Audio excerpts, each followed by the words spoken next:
There is a silent arrogance in modern man belief that because he holds a smartphone, recites statistics, and mimics philosophers, he understands woman. But what man understands not himself cannot understand anything beyond himself, especially not the mystery that is the feminine. Plato never taught men how to chase women. He taught them how to chase truth. And in that truth lies a revelation too sharp for most to bear. That woman, in her mythic form, is one of the most powerful illusions the untrained male soul can worship. Plato's cave wasn't just about politics or society, the shadows on that cave wall. They are also the illusions of romantic idealism, the feminine masks men project onto blank walls. Most men are not in love with women, they are in love with their projections of women. And that difference is the root of their downfall. A smile becomes a gospel, a tear becomes a sacred rite. A gaze is mistaken for eternal connection. The uninitiated man builds temples out of glances and sacrifices himself on altars of imagined purity. Plato would va called this the slavery of the soul, the condition of a man who has not turned from the shadows to face the light of what truly is. For the mind ungoverned is the mind conquered. And the greatest conquest over men in our age isn't by war, but by worship, the worship of the feminine as divine, without ever understanding her nature. She becomes his meaning, his compass, his sun, and in that, he goes blind. The tragedy, she doesn't have to manipulate. She doesn't even need to try. The idea of her, crafted by his own ignorance, does all the work. This is not seduction. This is self-deception dressed in perfume. Plato warned that self-deception is the most dangerous kind. It births not only false loves, but false lives. And what is a man who gives his mission to a mirage?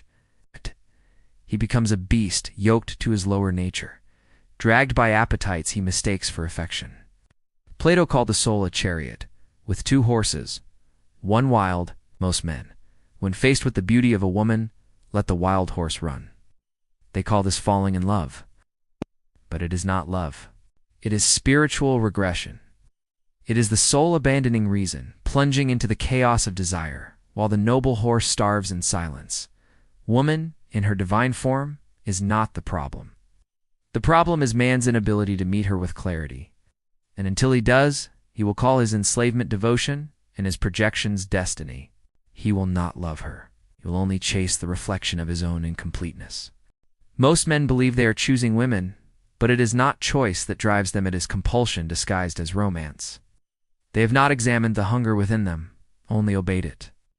And so they confuse the pull of the wild horse for the direction of their soul. A woman laughs, and the untrained man feels whole. She walks away and he collapses, confused, heartbroken, outraged. But what really breaks is not love, it is his illusion. See, Plato warned that unless a man governs himself, something else always will. A woman does not need to control him. She only needs to mirror back the chaos he hasn't resolved. She becomes the living screen upon which his wounds, his desires, and his fantasies are projected. This is not intimacy. It is entrapment disguised in poetry and the chains. They are forged by his own need to be seen, to be needed, to be chosen. What man calls destiny is often just a repetition of unconscious patterns. He calls it fate when she touches his hand. He calls it divine when she looks into his eyes. But Plato, ever the surgeon of the soul, would have called it slavery, the enslavement to the lowest part of the self, appetite, pleasure, validation. Men live entire lives orbiting around these forces, mistaking them for truth. And the tragedy is that this blindness is not rare. It is epidemic. No man becomes enslaved by woman. He becomes enslaved by his refusal to confront the parts of himself that need her. And so she rises not as a villain, but as a mirror reflection of what he cannot face. His fear of insignificance, his desperation for meaning, his inability to walk alone. The more he craves her approval, the more he betrays himself. And she, instinctively or not, tests him. Not to destroy, but to reveal. She pulls away, not out of cruelty, but to see if he can stand without her. She challenges him not to win, but to know if he holds any convictions at all. Every time he folds, every time he sacrifices principle for proximity, he teaches her that he is not a man but a child. A child still in the cave, clinging to shadows, terrified of the light. Plato never told us to hate women. He told us to see clearly, to rise above illusions, to look at the feminine not with bitterness, but with discernment. She is not your downfall. She is your mirror. And if you cannot rule yourself in her presence, you were never sovereign to begin with. See, love without self-mastery is not love, it is dependency. And Plato understood. The man who cannot master his appetites will be ruled not by women, but by his own weakness wearing her face. There is a war raging inside every man, though most have never named it. It is the silent clash between his higher nature and his hunger, between the call of discipline and the pull of desire. Plato saw this war clearly and mapped it with precision. The soul divided into three: reason, spirit, and appetite. Reason is the king, meant to govern with wisdom. Spirit, the warrior, craves honor. Appetite. Appetite is the beggar. It craves pleasure, softness, warmth, the curve of a body, the echo of a compliment. And when reason abdicates its throne, appetite ascends as tyrant. That's when a man falls. Not because she is powerful, but because he has handed his kingdom over to a smile. He lets his cravings command him. He calls this romance. But Plato knew it's just the lowest part of the soul, unchained and unchallenged, leading him to ruin. You think she destroys you? Look again. She simply gives you what you already craved. Tension, sensation, escape. She hands you the drug, but the addiction was always yours. And like any drug, her presence gives you a momentary high and then a crash.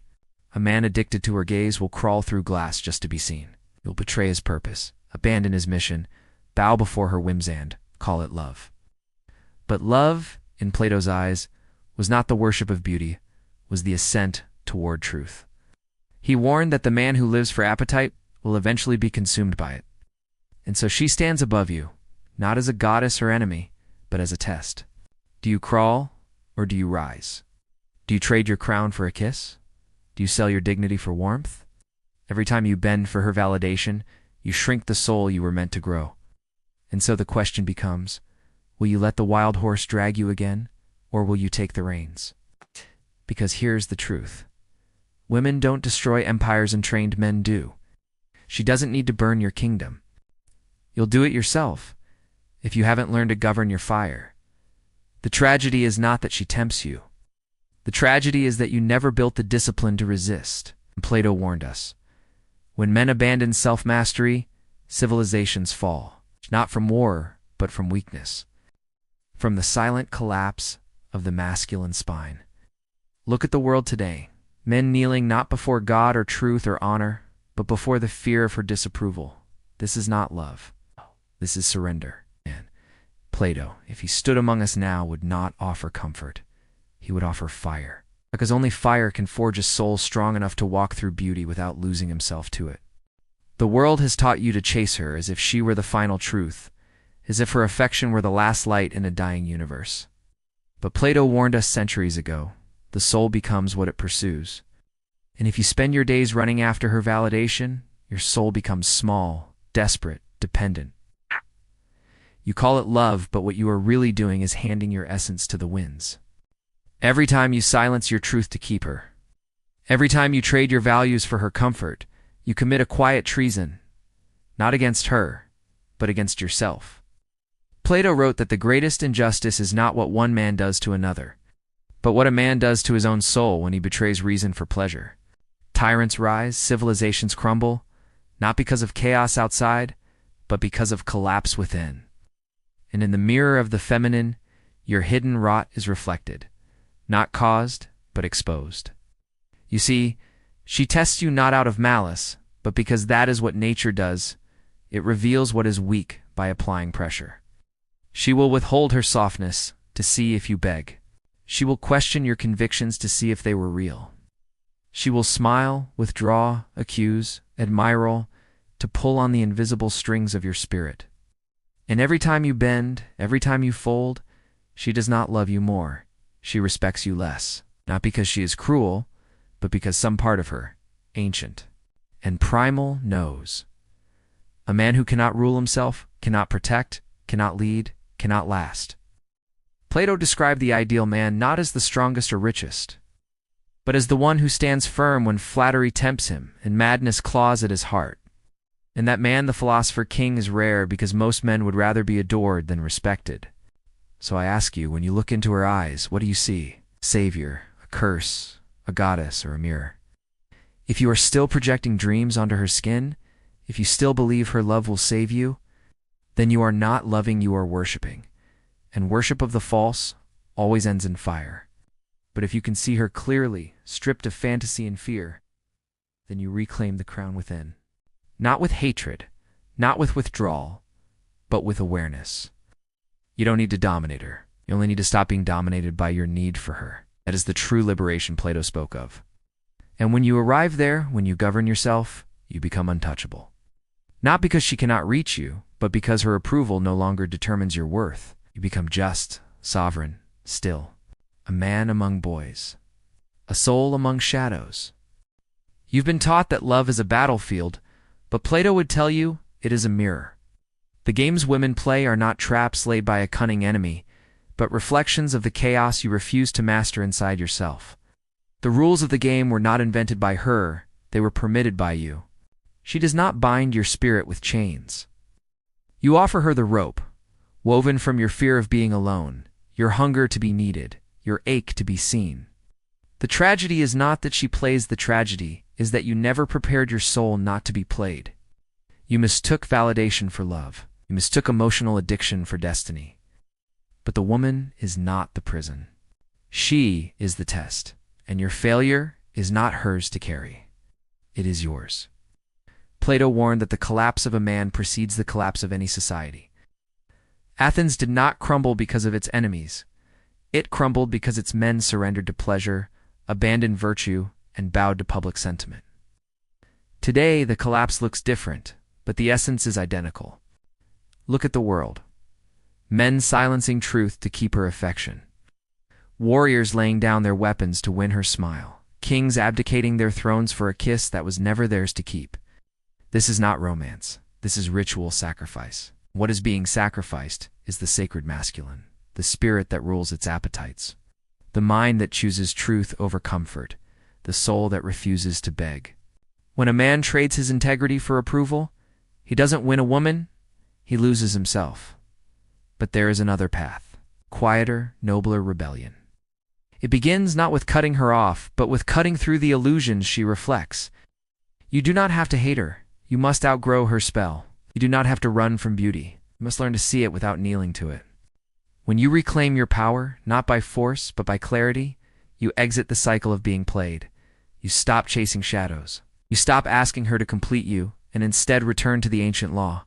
Master yourself, and you will master the game. This is what Plato meant by becoming the philosopher king, a man whose soul is ordered, whose mind is sharp, whose actions align with truth. And when you reach that state, her games no longer haunt you, because you are no longer playing. You are simply free.